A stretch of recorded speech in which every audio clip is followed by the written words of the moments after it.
বাবর আলী এভারেস্টে চড়াতে পুরনো কথা মনে পড়লো যে 2019 সালে আমি এভারেস্টে চড়েছিলাম 2 বার, তাও বাইসাইকেল নিয়ে। কথাটা পুরোপুরি মিথ্যাও না, কারণ আমি আসলেই সাইকেল চেপে 18,000 মিটার চড়েছিলাম। সেটা পুরো গল্পের ছোট একটা অংশ।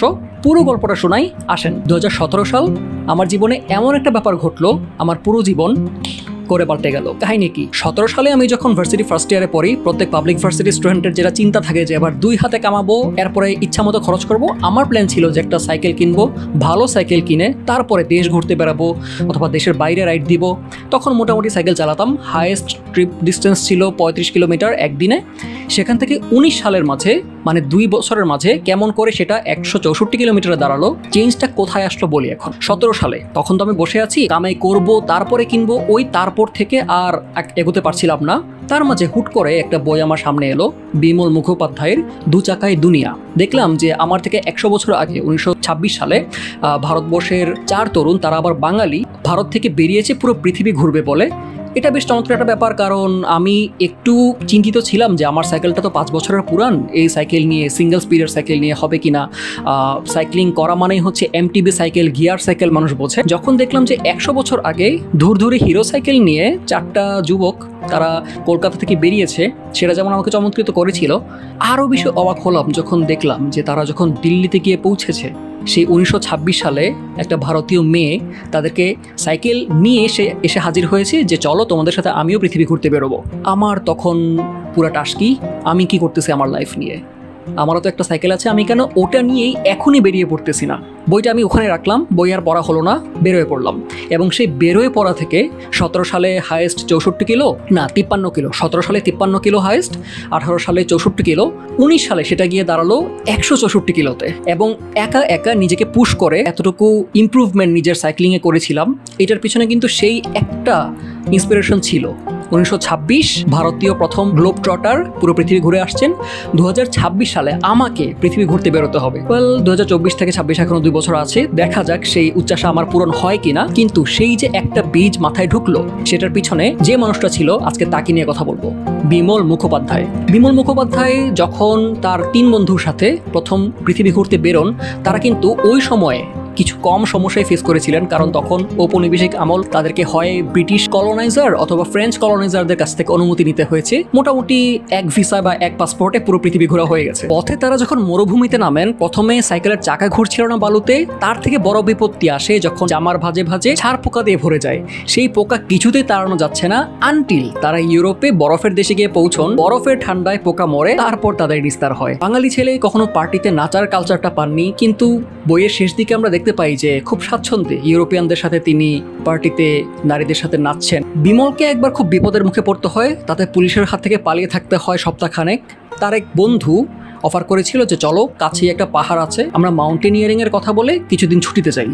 তখন প্রথমবারের মতো বিমল একদম মাউন্টেনিয়ারিং গিয়ার নিয়ে, অক্সিজেন নিয়ে সে বরফের পাহাড় চড়ে সামিট করেছিলেন, আবার নেমেও এসেছিলেন। মানে এই মানুষটার জীবনে শুধু সাইক্লিং করতে বের হয়ে কত কিছুই না ঘটেছিল। তাদের লেগেছিল পুরো 11 বছর, এবং এই সময়ে নিজেদের অর্থ সংস্থান করার জন্য হেন কাজ নাই তারা করার নাই। বার্লিন পৌঁছানোর পরে প্রথম খেয়াল করলেন যে দেশ থেকে আর টাকা আসছে না। তখন ধরে নিলেন যে আর টাকা আসবেও না, হয়তো তাদেরকে সাপোর্ট দেওয়ার জন্য যে কমিটি দেশে তৈরি হয়েছিল সেই কমিটি ভেঙে গেছে। তিনি ভাবলেন যে আমি তো ফটোগ্রাফিটা পারতাম, সে 100 বছর আগের বক্স ক্যামেরার কাহিনী, মানে ওই যুগের কাহিনী। তিনি এবার ছবি তোলা শুরু করলেন এবং মোটামুটি টাকা কামাই শুরু করলেন। এবং যখন যেই জায়গাতে টাকার দরকার হতো, তারা ভ্রমণ স্থগিত করে ওখানে কিছু না কিছু অড জব করতেন। নাবিকের কাজ করা, জেলে নৌকায় জেলের কাজ করা, ইভেন সব থেকে মজার, একবার তিনি পাইলটের কাজ করেছিলেন একটা প্লেন নিয়ে। যার বাড়িতে আশ্রয় নিয়েছিলেন, তিনি একটা প্লেন তাকে ধার দেয় যে তুমি চাইলে এই প্লেনটা চালায় কিছু রোজগার করতে পারো। এবং কক্সবাজারে আমরা যেমন কোয়াড বাইক চড়ি অথবা ওয়াটার জেট চড়ি, তেমনিভাবে ওই সি বিচ থেকে প্লেন চড়ানো পর্যটকদেরকে, ওটা ছিল তার পেশা। এমন করে তিনি যখন নতুন নতুন দেশে যেতেন, সেই দেশের স্কুলগুলোতে বাচ্চাদেরকে গল্প শুনিয়ে, মানে ওনার এই বিশ্ব ভ্রমণের গল্প শুনিয়ে তিনি কিছু টাকা পেতেন। 11 বছর পর তারা পুরো পৃথিবী ঘুরে ফিরে এসেছেন ভারতবর্ষে। দুঃখজনক বিষয় ছিল অস্ট্রেলিয়াতে তারা যেতে পারেননি, কারণ অস্ট্রেলিয়া তখন সাদা চামড়ার মানুষ ছাড়া সবার জন্য বন্ধ ছিল। 1937 সাল নাগাদ তার কলকাতায় ফিরে আসেন। তার 50 বছর পর বিমল মুখোপাধ্যায় তার এই ভ্রমণ কাহিনী লিখেন, যেটার নাম 2 চাকা চাকায় দুনিয়া, এটার কাহিনীটাও মজার। তিনি প্রতি সপ্তাহে ভারতে মাকে একটা করে চিঠি লিখতেন। তার মা সবগুলো চিঠি জমিয়ে রেখেছিলেন এবং বলেছিলেন যে আমার কাছে কিন্তু সব গল্প জমানো আছে, তুমি আবার বইটা লিখতেই হবে। এবং মায়ের ইন্সপিরেশনে বিমল মুখোপাধ্যায় বইটা লিখেন। ভাগ্যিস লিখেছিলেন, তাতে করে আমার মতো এক মুসা ইন্সপায়ার্ড হয়েছে এবং আমার জীবনে যেটুকু চেঞ্জ এসেছে সেটাই আমার জন্য সিগনিফিকেন্ট। যা হোক, 2019 সালে যখন প্রথমবার নিজেকে 100-র বেশি কিলোমিটারে পুশ করতে সক্ষম হই, তখন মনে হয়েছিল যে এবার একটা নিজের সম্পর্কে ধারণাই পাল্টে গেছে। ওই বছরে আমি পরপর 4টা 100 কিলো রাইড দেই। তার মাঝে সব থেকে লম্বা ছিল কুমিল্লা ব্রাহ্মণবাড়িয়া কুমিল্লা, 164 কিলো। ততদিনে মোটামুটি সাইকেল নিয়ে দেশের এ মাথা ও মাথা ঘুরে বেড়ানোটা মোটামুটি আয়ত্তে চলে এসেছে। 19 সালে স্ট্রাভা একটা অ্যাপ আছে, সেটার কাজ হচ্ছে আমার সাইক্লিংগুলোকে রেকর্ড করা এবং বছর শেষে একটা সামারি দেওয়া।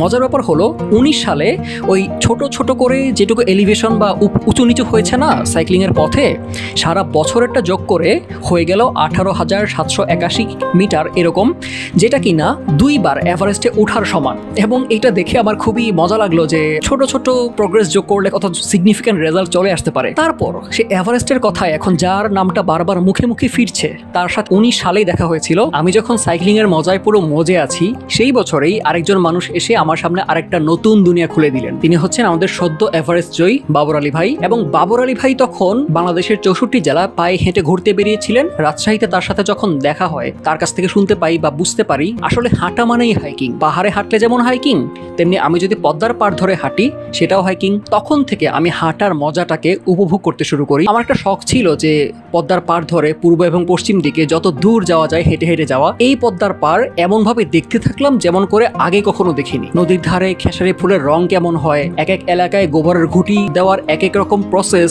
পদ্মার চরে একরকম পাখি, শহরে অন্যরকম পাখি। এই যে আমার দেশটা আমার চোখের সামনে নতুন একটা ভূমিরূপ খুলে ধরতে শুরু করলো, এই মজাটা আমার ভ্রমণটাকে পাল্টে দিয়েছে। এমনকি পরবর্তী সময়েও আমি যখন ঘুরতে গেছি, সাইকেল নিয়ে ঘোরার পাশাপাশি আমি পায়ে হেঁটে শহরের ভেতরটা ঘোরা বা এক্সপ্লোর করা, সেটাও আমার নতুন একটা পছন্দের কাজ হয়ে দাঁড়িয়েছে। আজকে যে দুজন মানুষের কথা বললাম, তারা আমার জীবনকে বেশ চমৎকারভাবে প্রভাবিত করেছেন, যাতে করে আমার ভ্রমণ এবং পারসেপশন বেশ পাল্টে গিয়েছে। তাই ভিডিওর শেষে 3টা বই রেকমেন্ড করব। প্রথমত বিমল মুখোপাধ্যায়ের দু চাকায় দুনিয়া, ভারতে প্রকাশিত হয়েছে স্বর্ণাক্ষর প্রকাশনী থেকে, বাংলাদেশে বাতিঘর থেকে।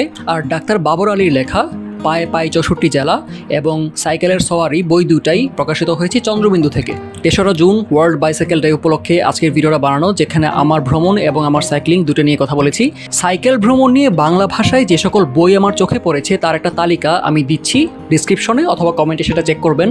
আর বই সংক্রান্ত এই ধরনের আরও ভিডিও সামনে পেতে আমার চ্যানেলটাকে সাবস্ক্রাইব করে রাখবেন আর পেজটাকে ফলো করে রাখবেন।